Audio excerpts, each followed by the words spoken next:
Namaskar parents.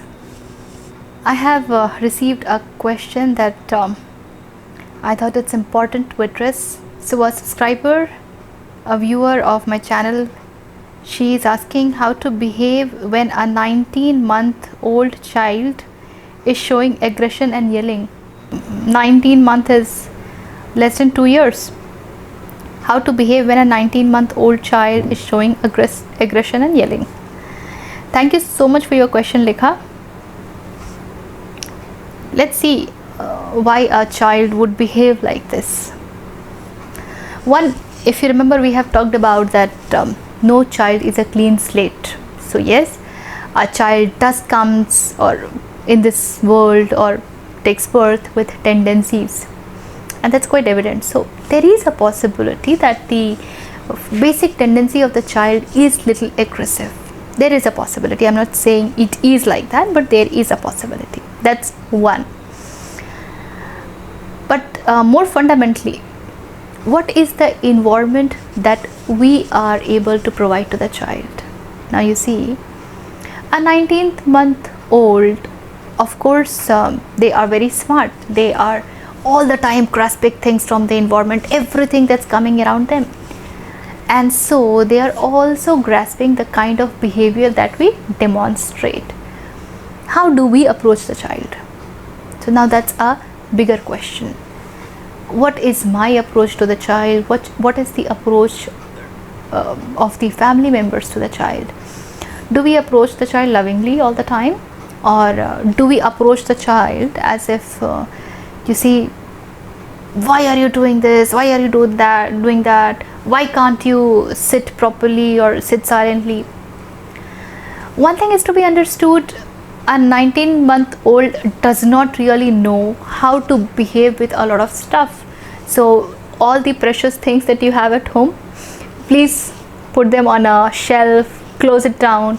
It should not be within the reach of the child. Do not expect the child to be very sensible about how the child should be behaving with the things. Yeah. The second, when you have cleared all those stuff and you are allowing only those things available to him within his approach, that even if gets a little damaged, it's all right, number one, or else they are not something that would get damaged and hurt the child. So the child definitely would like to see everything, check it everything from all the aspects, dimensions, because he wants to know that that's its basic nature. The second is, now that you have cleared everything, what do we expect the child to do 24 hours? Why do we expect the child to sit silently? What is wrong if the child is bubbling with energy? They will bubble with energy, you know. A child is always bubbling with energy, and one reason is they are really not thinking. The thinking faculty takes a little time in us to flourish like this. They are really not thinking so much, so their energy is not being consumed here and there, so they are bubbling with energy. And it's so lovely to see a child bubbling with energy. This child is active child, this child is willing to learn, this child is experimenting with things. You must look at how can you support in the experiments that the child wants to do. So are you able to create an environment for the child which is little safe and allow the child to experiment? For example, if a child wants to touch something hot, get him a hot cup of tea, milk, whatever, and easily tell him, why don't you come and just touch? You know, when the child gets its hand closer to that, it senses that heat and takes it off and knows, okay, anything of this kind is not good for me. They do have these basic instinct of living, and they know what is not all right. So they know fire is dangerous. So they just need to know if they come closer what will happen. So that instinct then works. So creating an environment wherein the child can experiment. Yeah. Now when you are not okay with what child has done, now when you are, say, not okay with what the child has done, what should you be doing? The first thing is, check with the child. Oh, why were you doing it? You know, dramatizing with the child works wonders. if you can bring that tonality in your child, hey, what are you doing? Is this what you wanted to do? Bring in some variation. I mean, it does looks little filmy and let's looking as if one is making up, but this has a huge impact.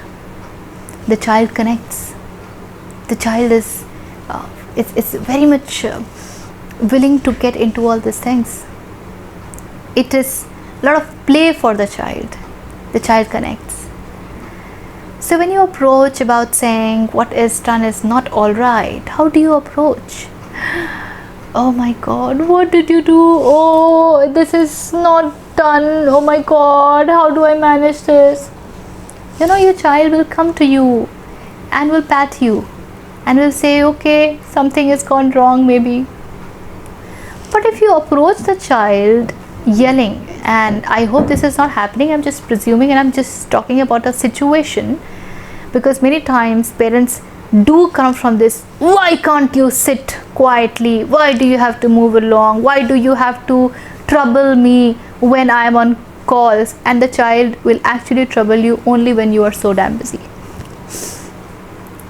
So how are you approaching? The moment you yell and approach the child knows that, okay, this behavior is doable. Okay, this behavior is approved. You see, when father can do this, I can surely do this. And so that is what the child will learn. So how are you approaching the child, and how is every family member approaching the child? Can we be a little conscious about this? It's important to talk to the family members, and at times it might even happen that we may have people who come from their thoughts, humne to aise pala tha, this is how we brought up our children. This happens with grandparents quite a lot, and it happens with parents also, hamare parents to. At least you demonstrate the right behavior. At least you connect with the child out of love. At least you show what patience is, what tolerance is. A child is a great gift to you to evolve, especially in terms of understanding, patience, tolerance, sharing, forgiving, letting go. He's a huge channel for you to do all these things. So at times, how to tolerate. At times, how to lovingly tell this is not done. At times, how to dramatically tell this is not done. And at times, okay, is this it? So show him anger also. Bring in as many faces as possible. The variation in the child doesn't allow the child to create an image of you. Because if the child has learnt, this is how my father is, this is how my mother is, this is how my grandparent is, they would know how to behave with you. They would know that if they want attention, what should they be doing? They would know if they want to be left alone, what should they be doing? And don't we really know this? If we want to irritate somebody, we know what is to be said. We know what somebody will get touchy about. We know what somebody will get emotional about. Don't we know all this? What will make somebody angry? The child also knows. So connect with the child. And these are some ways, because that's how the child feels really connected with you. So I'm sure if this is the behavior that you will demonstrate more, show more, the child will be able to connect with you. Now the question is, will you be able to show these behaviors? Will the family members be able to show these behaviors? That's a tougher one. So let's look into our psychology, why we are not able to do that. First thing, we are not able to do that because we come from the place of I am the parent. I am the caretaker of you. I am the one who is providing you with all the privileges and everything. And this is a huge, big ego. when you come from this kind of space, instead of coming from the space that okay, the child also is an individual, has come in the world to take on his journey. Let me see how can I support, and let me see what is there for me to learn. So where are you relating from? In the first case, the chances are very high that you would get authoritative about the children, that you would get very, very Hitler type, demanding that this is what I want you to do, instead of allowing the child to express and communicate. It takes energy from us. We are so engaged in our 24-hour course, it's so jam-packed that a child at times feels like intrusion. However, now this is a responsibility because we are parents. It's not to be done away with. So look inside yourself. What stops you from connecting with the child like that? Because we know how the child would connect with us, but can we really be like that? That's a bigger question.